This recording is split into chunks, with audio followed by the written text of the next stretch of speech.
$1.87. That was all. And 60 cents of it was in pennies. Pennies saved 1 and 2 at a time by bulldozing the grocer and the vegetable man and the butcher until one's cheeks burned with the silent imputation of parsimony that such close dealing implied. 3 times Della counted it. $1.87.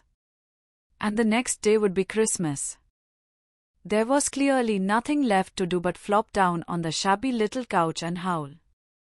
So Della did it.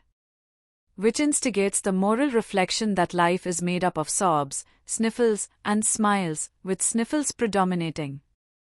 While the mistress of the home is gradually subsiding from the first stage to the second, take a look at the home. A furnished flat at $8 per week. It did not exactly beggar description, but it certainly had that word on the lookout for the mendicancy squad. In the vestibule below was a letter box into which no letter would go, and an electric button from which no mortal finger could coax a ring. Also appertaining thereunto was a card bearing the name, Mr. James Dillingham Young. Dillingham had been flung to the breeze during a former period of prosperity when its possessor was being paid $30 per week. Now, when the income was shrunk to $20, the letters of Dillingham looked blurred, as though they were thinking seriously of contracting to a modest and unassuming D. But whenever Mr. James Dillingham Young came home and reached his flat above, he was called Jim and greatly hugged by Mrs. James Dillingham Young, already introduced to you as Della. Which is all very good. Della finished her cry and attended to her cheeks with the powder rag. She stood by the window and looked out dully at a grey cat walking a grey fence in a grey backyard. Tomorrow would be Christmas Day, and she had only $1.87 with which to buy Jim a present. She had been saving every penny she could for months, with this result. $20 a week doesn't go far. Expenses had been greater than she had calculated. They always are. Only $1.87 to buy a present for Jim. Her Jim. Many a happy hour she had spent planning for something nice for him. Something fine and rare and sterling, something just a little bit near to being worthy of the honor of being owned by Jim. There was a pier glass between the windows of the room. Perhaps you have seen a pier glass in an $8 bat. A very thin and very agile person may, by observing his reflection in a rapid sequence of longitudinal strips, obtain a fairly accurate conception of his looks. Della, being slender, had mastered the art. Suddenly she whirled from the window and stood before the glass. Her eyes were shining brilliantly, but her face had lost its color within 20 seconds. Rapidly she pulled down her hair and let it fall to its full length. Now, there were 2 possessions of the James Dillingham Youngs in which they both took a mighty pride. One was Jim's gold watch that had been his father's and his grandfather's. The other was Della's hair. Had the Queen of Sheba lived in the flat across the air shaft, Della would have let her hair hang out of the window some day to dry just to depreciate Her Majesty's jewels and gifts. Had King Solomon been the janitor, with all his treasures piled up in the basement, Jim would have pulled out his watch every time he passed, just to see him pluck at his beard from envy. So now Della's beautiful hair fell about her, rippling and shining like a cascade of brown waters. It reached below her knee and made itself almost a garment for her. And then she did it up again nervously and quickly. Once she faltered for a minute and stood still while a tear or two splashed on the worn red carpet. On went her old brown jacket, on went her old brown hat. With a whirl of skirts and with the brilliant sparkle still in her eyes, she cluttered out of the door and down the stairs to the street. Where she stopped, the sign read, "Mme Sofronie. Here goods of all kinds." 1/8 up Della ran, and collected herself, panting. Madame, large, too white, chilly, hardly looked the Sofronie. "Will you buy my hair?" asked Della.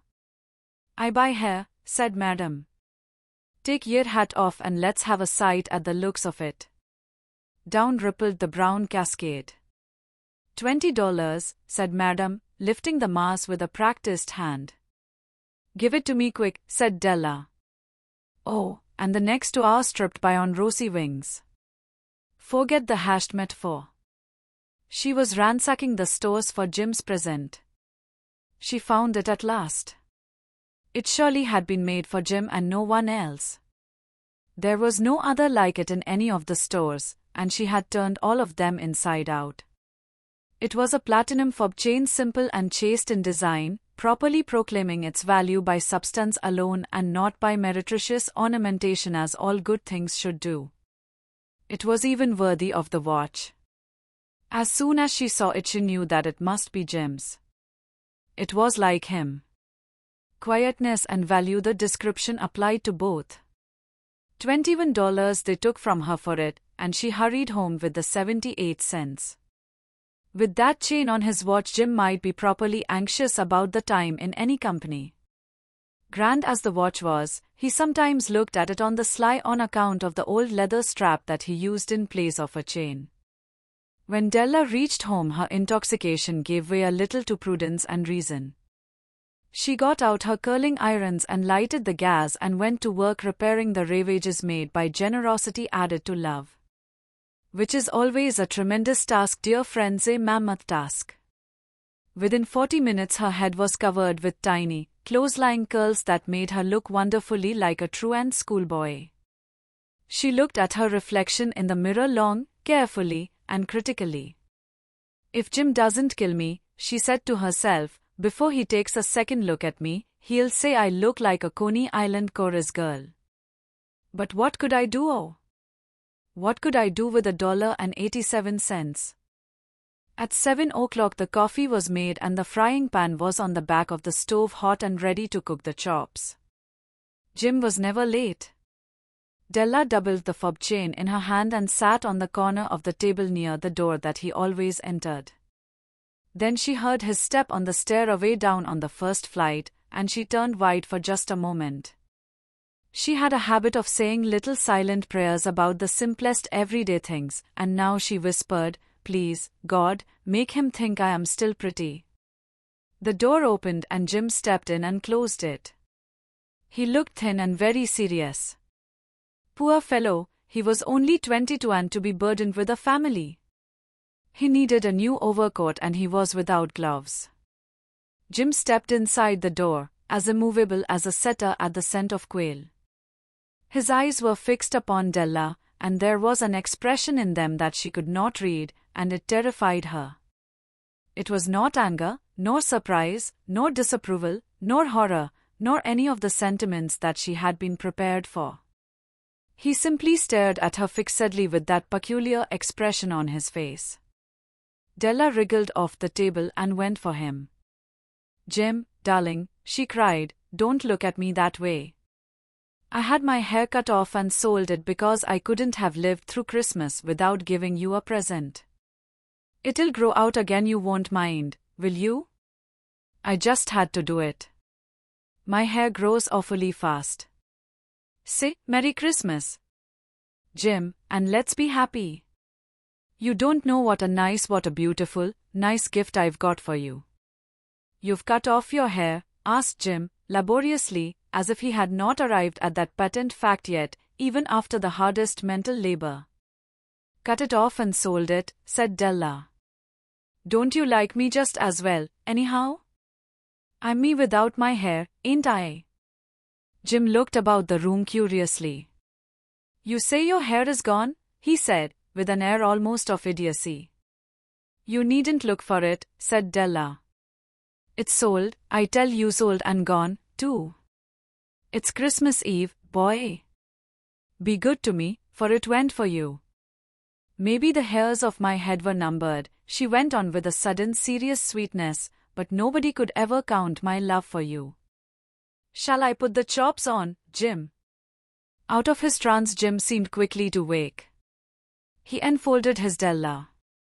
For 10 seconds let us regard with discreet scrutiny some inconsequential object in the other direction. $8 a week or $1 million a year, what is the difference? A mathematician or a wit would give you the wrong answer. The Magi brought valuable gifts, but that was not among them. This dark assertion will be illuminated later on. Jim drew a package from his overcoat pocket and threw it upon the table. "Don't make any mistake, Dell," he said, "about me. I don't think there's anything in the way of a haircut or a shave or a shampoo that could make me like my girl any less. But if you'll unwrap that package, you may see why you had me going a while at first." White fingers and nimble tore at the string and paper. And then an ecstatic scream of joy, and then, alas! A quick feminine change to hysterical tears and wails, necessitating the immediate employment of all the comforting powers of the lord of the flat. For there lay the combs, the set of combs, side and back, that Della had worshipped for long in a Broadway window. Beautiful combs, pure tortoiseshell, with jeweled rims just the shade to wear in the beautiful vanished hair. They were expensive combs, she knew, and her heart had simply craved and yearned over them without the least hope of possession. And now, they were hers, but the tresses that should have adorned the coveted adornments were gone. But she hugged them to her bosom, and at length she was able to look up with dim eyes and a smile and say, "My hair grows so fast, Jim." And then Della leaped up like a little singed cat and cried, "Oh, oh." Jim had not yet seen his beautiful present. She held it out to him eagerly upon her open palm. The dull precious metal seemed to flash with a reflection of her bright and ardent spirit. "Isn't it a dandy, Jim? I hunted all over town to find it. You'll have to look at the time 100 times a day now. Give me your watch. I want to see how it looks on it." Instead of obeying, Jim tumbled down on the couch and put his hands under the back of his head and smiled. "Dell," said he, "let's put our Christmas presents away and keep 'em a while. They're too nice to use just at present. I sold the watch to get the money to buy your combs. And now suppose you put the chops on." The Magi, as you know, were wise men, wonderfully wise men who brought gifts to the babe in the manger. They invented the art of giving Christmas presents. Being wise, their gifts were no doubt wise ones, possibly bearing the privilege of exchange in case of duplication. And here I have lamely related to you the uneventful chronicle of two foolish children in a flat who most unwisely sacrificed for each other the greatest treasures of their house. But in a last word to the wise of these days, let it be said that of all who give gifts, these two were the wisest. Of all who give and receive gifts, such as they are wisest. Everywhere they are wisest. They are the Magi.